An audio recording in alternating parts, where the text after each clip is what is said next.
Hello dear learners, you are welcome to Crackzone English Competitive Classes. I am के मल्होत्रा।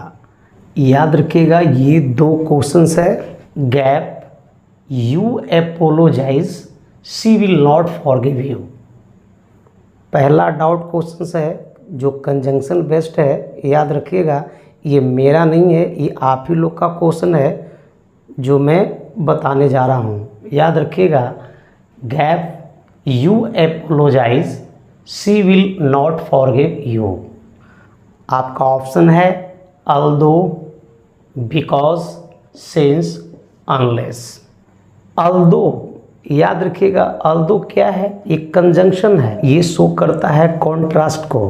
रखिएगा conjunction तो मैं पढ़ा दिया हूँ, और अगर कंजंक्शन पढ़ने के बावजूद भी अगर प्रॉब्लम्स आ रहा है तो इसका मतलब है कि आप रिवाइज नहीं कर रहे हो।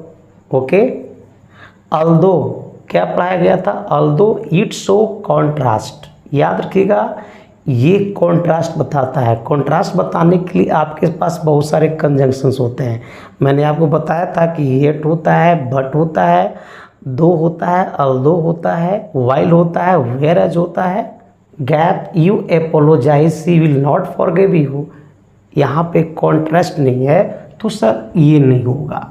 बिकॉज और सिंस, याद रखिएगा ये कॉज को बताता है, रीजंस को बताता है, तो यहाँ पर रीजन नहीं है तो ये आउट हुआ और ये आउट हुआ, दोनों आउट हो गया। अगर मैं अनलेस की बात करूँ तो मैं आपको पढ़ाया था कि अनलेस के जगह पर प्रॉब्लम करने वाला वर्ड होता है अनटिल। याद रखिएगा अनलेस एक नेगेटिव वर्ड है। अनलेस कभी फ्यूचर में यूज नहीं होता है। अनलेस हमेशा कंडीशन बताता है, और उसी के विपरीत में एक वर्ड क्या था? अनटिल। अनटिल टाइम को शो करता है। याद रखिएगा दोनों में एक ही फ़र्क है कि अनलेस कंडीशंस बताता है और अनटिल आपका टाइम बताता है, यही फ़र्क है।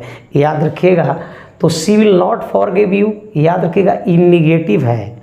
याद रखिएगा इफ़ और अनलेस, इफ़ भी हो सकता है बट इफ़ का रीजंस है कि हमारा जो प्रिंसिपल क्लाउज होना चाहिए वो पॉजिटिव में होना चाहिए। जैसे if you labour hard you will succeed, if you go there you will meet your parents, like that. If you go to Agra you will see the Taj Mahal, if you go to Delhi you will see the red fort. Okay, but ये जो principal clause है ये negative है, और negative है तो if तो आएगा नहीं, हालांकि ऑप्शन में भी इफ़ नहीं है, इसलिए ये आ जाएगा unless. Okay, unless you apologise she will not forgive you. Okay, he studied very hard, he failed the exam.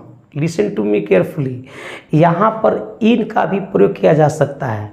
He failed in the exam और he failed the exam, but याद रखिएगा preferred sir failed the exams को किया जाता है क्योंकि ये standard word है, और अगर फेल इन द एग्ज़ाम्स को लिखता है तो गलत नहीं है, वो भी एक्सेप्टेबल है। But he failed the exam, that's right.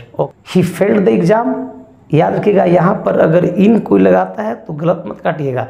He failed the examination और he failed the exam, but most of people prefer this, failed the exam. Okay, he studied very hard, याद रखिएगा सर ये तो positive में आ गया। याद रखना ये पॉजिटिव है बट करा कि फेल्ड कर गया, तो याद रखिएगा सर ये तो निगेटिव बता दिया। यानी कि दो सेंटेंस के बीच में क्या है सर? कॉन्ट्रास्ट है, और कॉन्ट्रास्ट को शो करने वाला क्या देयरफॉर होगा? नहीं, क्या बिकॉज तो कारण बताएगा और सिंस कारण बताएगा। क्या आंसर हो गया? However. However will be the right answer. Okay, तीसरा doubt, I mean third questions जो है वह डाउट को मैं सोल्व कर रहा हूँ।